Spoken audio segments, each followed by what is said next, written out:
to POK's Say What podcast. My name is Madison Miner. I'm the executive director for POK. And today on our segment, I have Dr. McNamee. He is joining us to talk about the Children's Educational Opportunity Act. So welcome, Dr. McNamee, to our show. Well, thank you for having me. Absolutely. So tell me a little bit about yourself.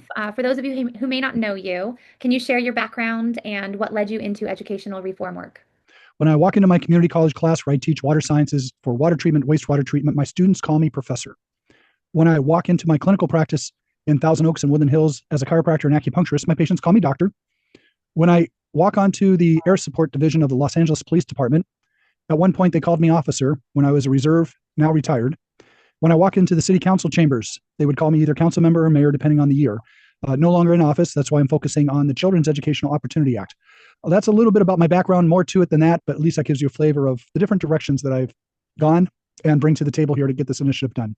That is a very robust background. I am very impressed by the amount of different, what would you call them? Not hobbies, different careers, different service that you've been dedicating to our state. Thank you so much for being so willing to step in where things are probably a little bit uncomfortable at times. You're welcome. And it's actually, life is too short. There's too many fun things to go do. And I hope to get all the things done that I really would enjoy doing.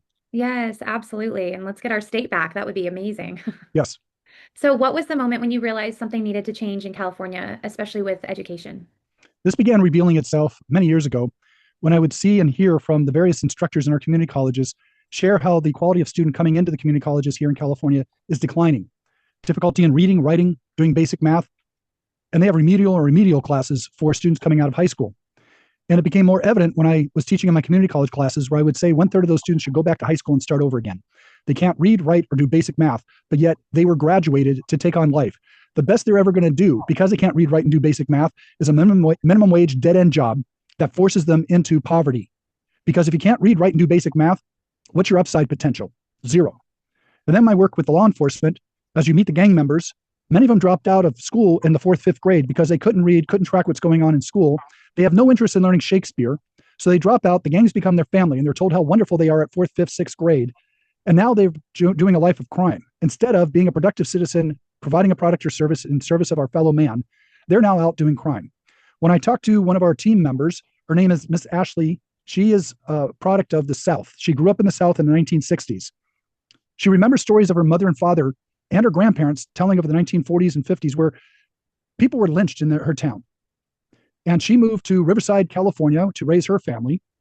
And she says, Kevin, the Riverside, many of the high school students, the young men, they drop out of high school.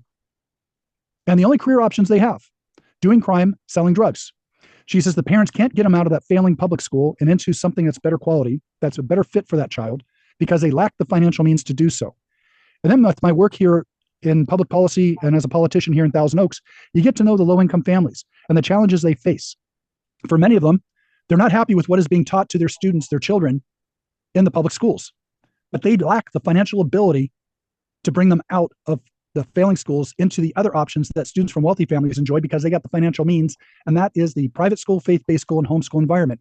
And I'm seeing too much of a divide happening between the haves and have-nots. And the difference, in my opinion, and for many other experts, is that it's because whoever has the financial means to get out of a failing public school into a private school, faith-based school, or homeschool, which may be a better fit. Doesn't mean the public school is not a success for some students, but not all students were meant for that educational model that's 100 plus years old.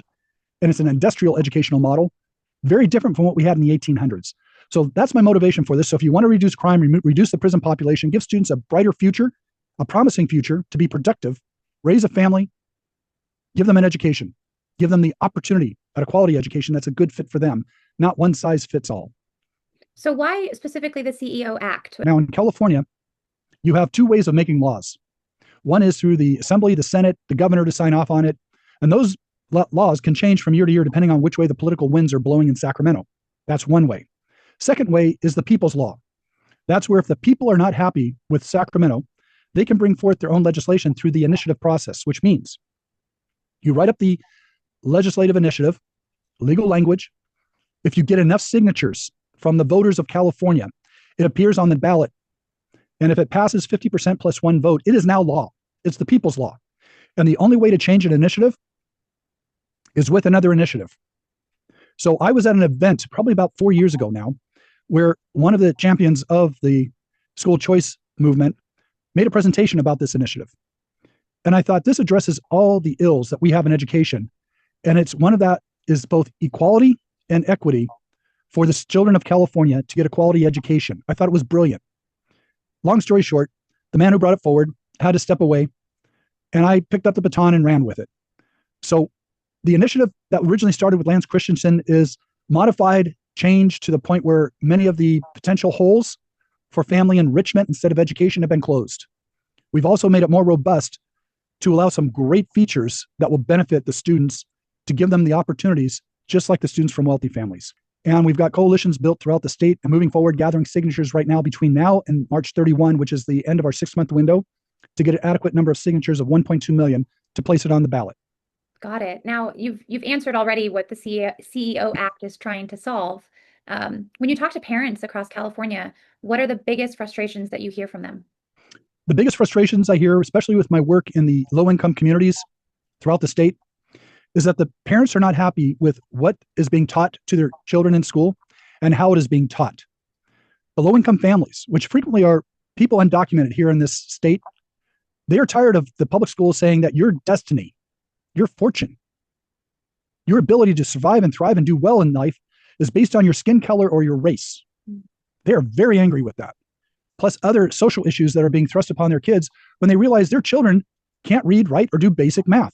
For example, one of the pastors in Oxnard, who's opened up schools out of church sanctuaries throughout that area, he recently had 4 14-year-olds who are in 9th grade who have gone through the Oxnard public school system from kindergarten to 8th grade, dropped on his school to educate these kids. And these are coming from low-income families, undocumented families. Children cannot read. They've been here in the United States since birth, gone through the Oxnard public school system. And I said, Pastor, do you mean like they can say some words, know the sounds of letters, putting them together to make words? He says, nothing. How the hell did they get through 9 years of school in the public school system? So he now has to get them up to speed and teach them how to read in the various schools that he has there. So this is the challenge we've got, because teachers in the public school tell me they are not allowed to give any grade lower than a D as in diploma. They want to pass them through, so they have an 88% graduation rate here in California, and yet they can't read, write, or do basic math. Yeah. How unfair is that to the future of that child? Plus, we are paying right now $25,000 per kid per taxpayer, or per student from the taxpayers. Every student gets $25,000 in our TK through 12th grade education. Next year, it's going up to $27,000 per year. I can tell you, I would not complain if we had Phi Beta Kappas graduating from our public schools, going on to great careers either in the trades or in the professions, graduating from college in the trade schools. That's not happening, though. And that's why the motivation we want to do this. Kids, they drift over into crime. They get into drugs. The greatest challenge we have is for our foster children here in California. After 18, they lose their funding. They're out on the street. That is the fastest growing population of homelessness in California, is our foster youth. What happens is that they turn 18, they're out of the house, yet they don't have the skills in order to do well in life and support themselves. So passionate about this exact topic myself. I worked in Santa Ana Unified before I now work mostly part-time, just being a mom of 4. But when I was in that district, I just saw how these kids were retained. And when I was on the school board for Orange Unified, these kids were retained year after year in their English learning classes. And I would, talk to these kids, 6th graders. I remember sitting down next to the 6th grader at one elementary school that I was visiting, and they had a busy worksheet that they were doing. And they were all working on naming proper nouns, and he could not figure it out. He couldn't figure out what was a proper noun on his sheet. He was circling the word dog, but not the word Tyrannosaurus Rex. And so I sat down with him. I was on a tour, which probably was not what normally would happen on a tour, but I sat down with him and I taught him what a proper noun is. And he looked at me and said, "Thank you. I never knew that." And I thought, this is a 6th grader, and he's about to graduate, because I visited him April, so he's about to graduate, go on to middle school. And the kid, God bless him, like he couldn't even tell you what a proper noun was. And you did that in 2-3 minutes. Yeah. And yet he had gone through 6 grades with no one explaining that to him. How the hell does that happen? That is so wrong. It's wrong. Now, if you look at the states of Mississippi, Louisiana, and Arkansas, they were always at the bottom. California's down there with them. We're right there with them. But within 1 year, they were able to be at the top of the list of quality education in the United States for public schools. Why? because they said if the student is not mastering that competency, they are not moving forward in their grade. Yeah. They have opportunities to repeat the class. They take summer classes. They have remedial classes available for them during the school year. And if they don't master that competency, they repeat that school year again. And they have now moved that entire ranking up to the top 25% in the country. That's how you do it. But the public schools are not doing it. That's why the private schools, faith-based schools, and homeschools are excelling, where parents are voting with their pocketbook and their feet. They are leaving the public schools. Enrollment is declining. They're moving over to the private school, faith-based school, or homeschool. Who's left behind? Yeah. The low-income families who do not have the financial means to exercise that option. And those are usually students of color. So if you tell me that you're for civil rights, you're for lifting students out of poverty, and education is the most efficient way to lift students out of poverty, then you should be available and supportive of school choice. Yeah. But yet they wind up saying, oh, nope, sorry, no school choice. We don't agree with it. But yet they enroll their kid in the private school. We already spend so much money on our students here in California. Why are we going to spend more? This sounds like something that's going to cost us a lot more money. So explain the financial side of it. Where is this money going to come from? And how am I going to be able to take the money from my 4 kids and put it towards the school that I think that they will do best at? Brilliant question. We can do this without raising taxes with tax-free money by doing the following. We pay our taxes, sales tax, property tax, income tax. That money goes to the state of California to run the state. 35 years ago, the voters were told that if we had more money into our public schools, we would be able to increase the scores, have more students reading and doing basic math. Prop 98 was passed 35 years ago, where 39% of the state's revenue goes to the TK through 12th grade education. Again, this year it was $25,000 per kid. Next year it's going to $27,000 per kid. All this initiative does is that the parent is not happy with the local public school. It's not a good fit. It's not a good quality school, whatever the case may be, but it's failing their kid. Parents have the option, not the requirement, the option to open up an education savings account at the state level. That $25,000 that normally would go to the public school, $17,000 of it goes into that child's education savings account. The parent directs where it's spent, but they do never handle it, never touch it. So that way we know it's going to education. So let's say the parent enrolls their child in the kindergarten at a private school that charges, I don't know, $7,000 per year. And that's typical, by the way. Elementary school, $7,000 is fairly common for private school and faith-based school, TK through 8th grade. So the parents enroll that kid. School notifies the state ESA that this child is coming to our school. State releases the tuition amount of $7,000 out of the 17 to that school. The $10,000 that stays in that account earns interest and rolls over year after year for future education expenses. This is not a voucher. A voucher is that money that's unspent would go back to the state. This stays with the child. That's the brilliance of it. Parents are rewarded for finding the best education at the best price. So let's fast forward with that $10,000 staying in that account, earning interest from TK all the way through to 12th grade, 13 years.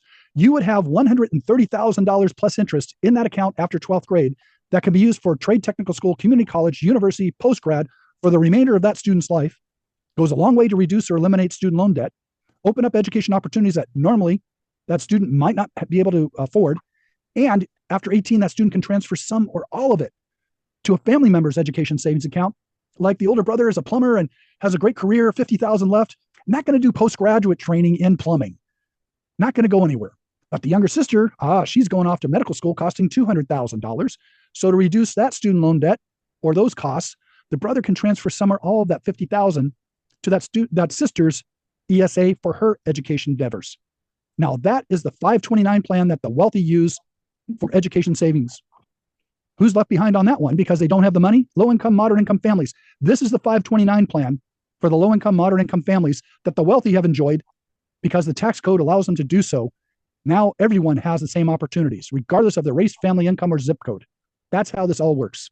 So you're literally speaking the language of all of the California Teachers Association woes, where they say equity, equity, equity. This act is essentially bringing the lack of competition when it comes to a child from a low-income family versus a child from an affluent family. It evens the playing field. Well, let's look at a study from Ed Choice that addresses that question of the fiscal impact school choice has on public schools. Ed Choice, for those who may not know, was started by Milton Friedman, famous economist out of the Hoover Institute at Stanford. And the study was released in fall of 2024. And here's the study and how it worked. They looked at 11 of the 20 or so states that have school choice in place. That could either be tax credits, education savings account vouchers, any combination thereof. There was 11 that were in place for 5 years or more. That was the population they selected to see what is the fiscal impact of school choice. They found 4 conclusions. 1, public school class sizes reduced. Mm-hmm. Second, the instruction in the public school per student became more personalized because of the smaller class size. Third is the test scores went up. Fourth is it saved the state a lot of money because as these students go over to the private school, faith-based school, or homeschool, they receive significantly less dollars than the public school. Usually it's half of what the public schools received. So it's a win-win-win. Costs less, better outcome measures for both the private school, faith-based school, and homeschool students and the public school students. And you got smaller class sizes. You can't beat it. It's a win-win-win. And as you say, equity, while it's equality, because everyone gets the same amount of money to spend where they think it's best, equality, because at the end of 12th grade, everyone could wind up with a great education, knowing how to read, write, do math. And speaking of math, I'm not a mathematician. However, you mentioned California will be giving $27,000 towards each student this school year or this coming school year. And then you said that the CEO Act essentially would move $17,000 into a 529 account, like a savings account, directly affecting their education. Where's the rest of that $10,000 going? Well, that $10,000 sits in that kid's education savings account, earning interest and rolls over. And that account is specific for that child. It's like a savings account, personal savings account. We have protective language in there that says the government cannot go in, raid those accounts, take that money. No government entity can touch it. This is the student's money to use on education. Perfect. Yeah, that was my only clarification there, because I think you mentioned it, but I wanted to make sure I was Nope, you've got it. It stays there. By the way, I mentioned that 25 out of the 25,000, 17,000 goes in the kids' ESA. Frequent question. What happens to that money, the difference, that $8,000 difference? Stays with the public school. So you get increased funding per student in the public school with this model. First question I often get is, what does it cover? Let me go through a quick list, see how good my memory is. Tuition, school fees, books, supplies, tutors, online classes, special needs, faith-based materials and curriculum, transportation to and from school and school activities. There's probably a few I've forgotten, but if there's anything not on that list, you can ask that it be covered by the ESA Trust Board when it is finally established. That's question 1. Question 2, if we take government money, they always have strings attached. They're confusing a legislative bill that's the Assembly, Senate, and Governor with the initiative process. This is an initiative. There are no strings attached. Whatever is in that initiative is the law. Those are the rules. The Governor, Assembly, Senate cannot modify an initiative unless they run another initiative to change it. Classic one is Prop 13 that passed in 1978, the property tax protection. That has not changed since 1978. A judge recently interpreted it incorrectly. Thus, they're having to go back and shore up certain parts of Prop 13 with this current initiative. But for people who say that there's strings attached, you take government money, you're got their hooks into you.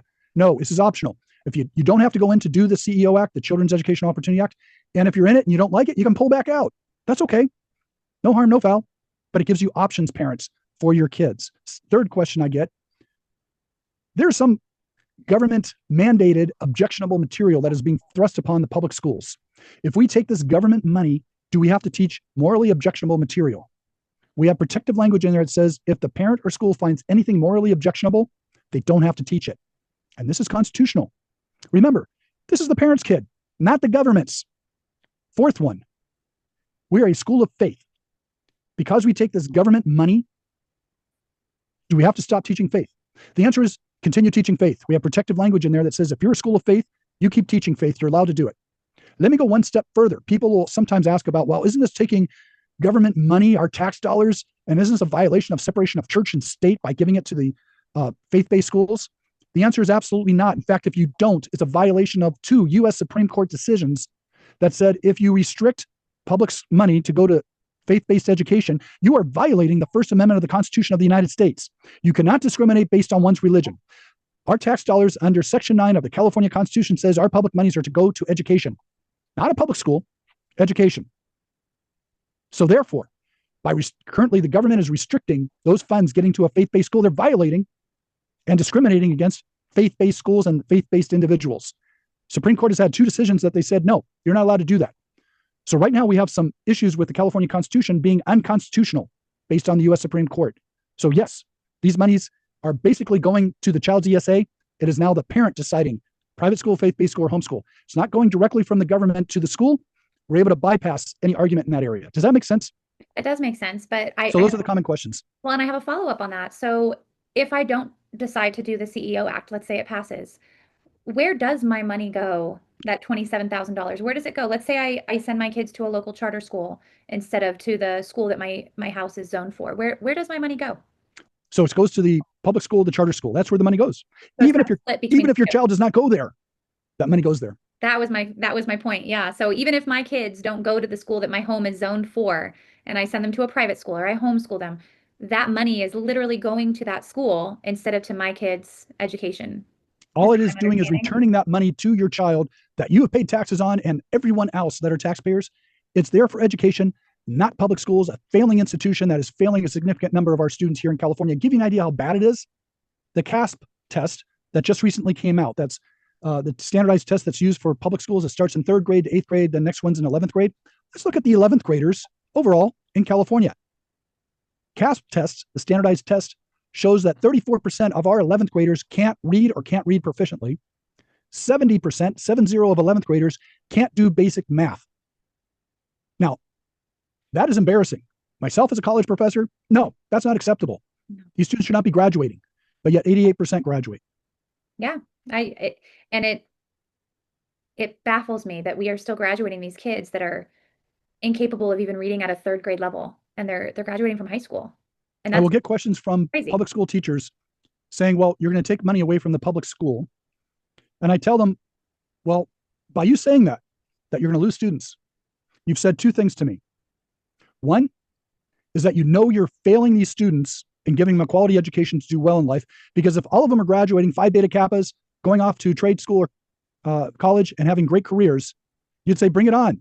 We're not going to lose any students. But by you saying we're going to lose lots of students, that tells me they're not doing well. Second, is you're telling me the parents aren't happy because they know their kids aren't getting a quality education either. And the teacher usually sheepishly looks down and it's like, oh yeah, we're busted. You're right. From 2000 to 2025, the California public school population has grown by 8%. But the staff hiring has grown 88%. The administrators of principals, vice assistant principals who are highly paid, we're talking $200,000 a year kind of people, that has grown 33%. That's where the money is going. Lots of staff and high-paid administrators that basically do nothing for the classroom. Less than 13% of that $25,000 per kid is getting to the classroom. That's where it's going. Staff, administration. So then why is it that 100% of the students who attend private schools and faith-based schools and homeschools can read, write, do math, and yet they do it at less cost with fewer administrators and fewer staff, but they do a better job of teaching? Ask yourself that question. This Children's Educational Opportunity Act will help require them to be competitive, just like everyone else and other states who have put this in place with school choice. Grades went up, scores went up, better instruction. So would this affect teachers in the classroom as well then? Well, it affects teachers in the classroom with the following way. If they're in the public school, they'll probably have smaller class sizes, make your instruction more tailored for the kids who are there, and their test scores will go up.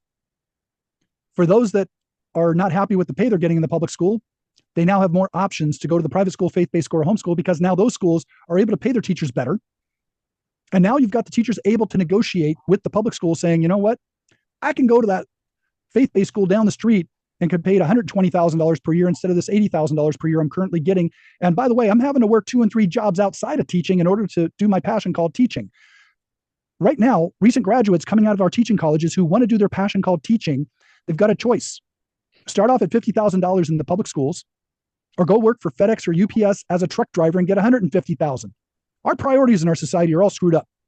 And again, we're not lean and mean in our public schools. We've got too much administration, too many staff. Time to get lean and mean and provide that thing called education, not the place to get employed. And that's what the Children's Educational Opportunity Act will do. Better salaries for teachers, better teaching environment. But we've got too much top-down control over our education system. And this lends itself into socialism, communism, Marxism, because their message gets through and is required to be taught in the classroom. If any teacher objects to it, they're transferred to another part of the district, making it uncomfortable, and their life in that school is made miserable, hoping they will leave.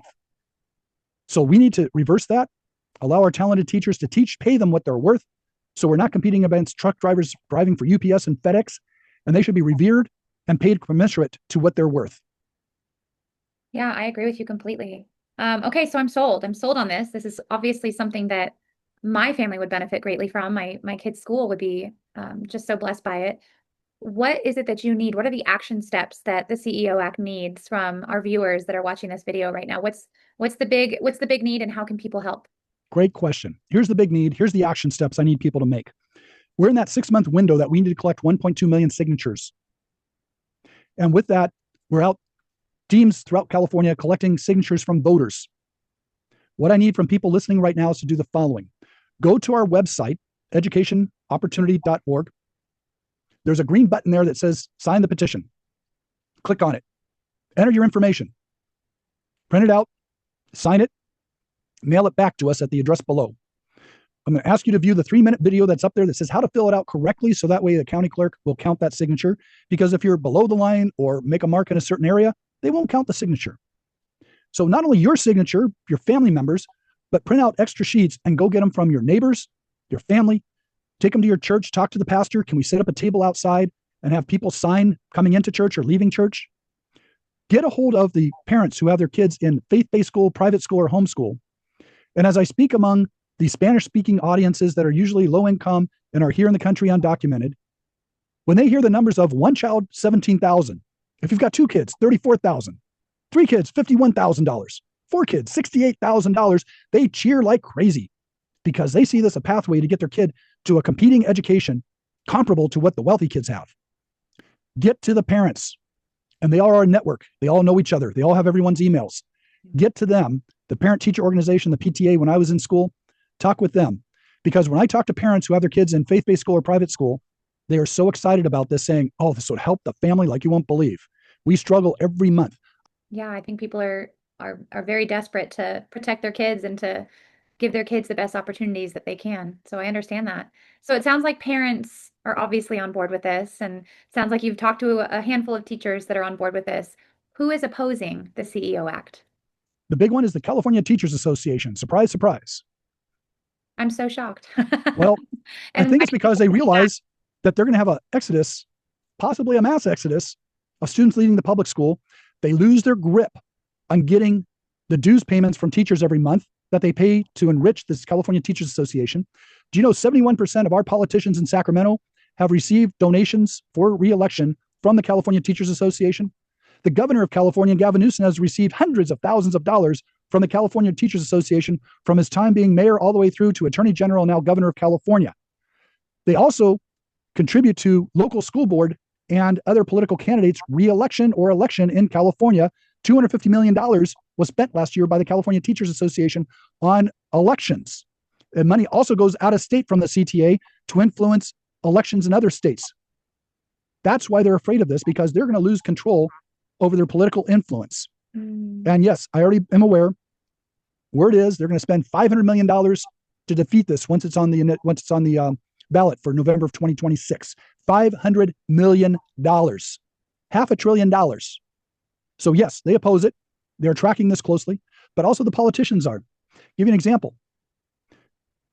Teacher, first grade, public school.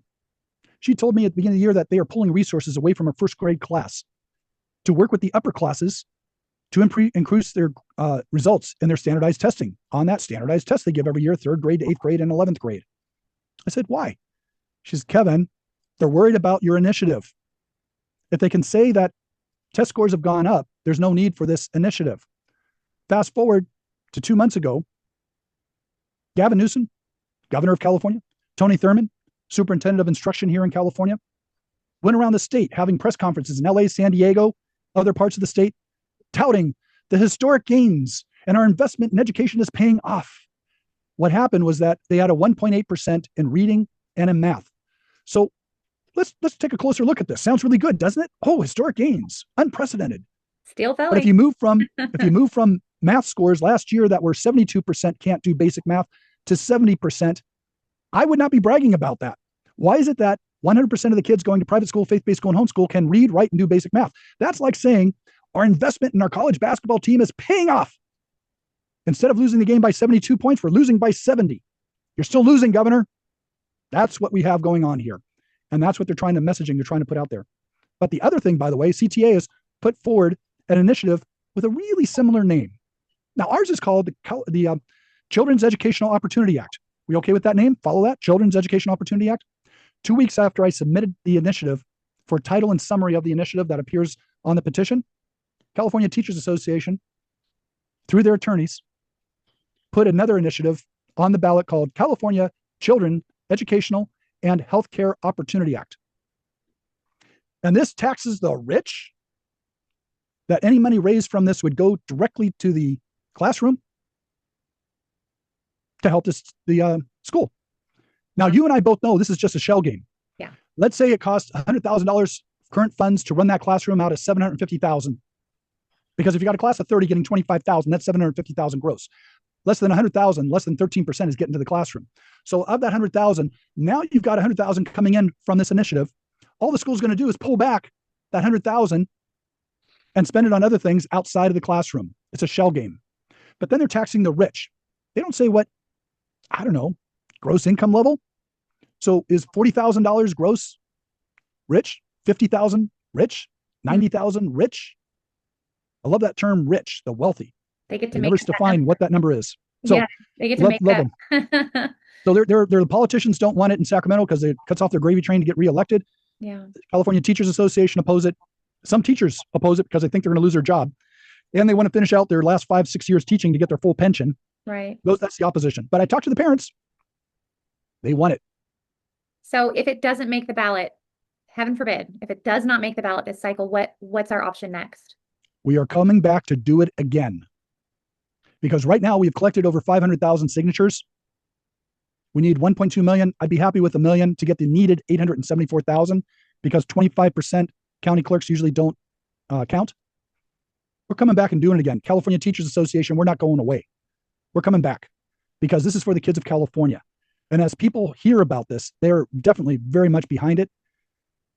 According to California Policy Center, here in California, education,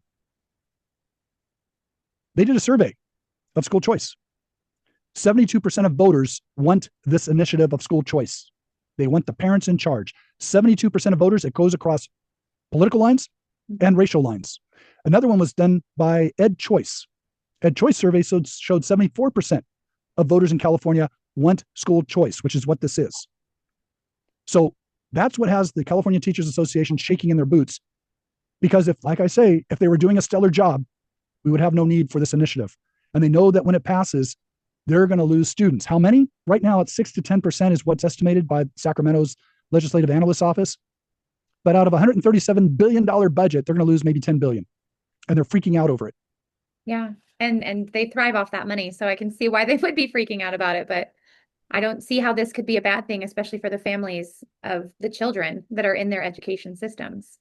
I agree. And but to just give feedback here and how this is accountability is that we require by no later than grade 4, a norm reference standardized test be given to the students who participate in this.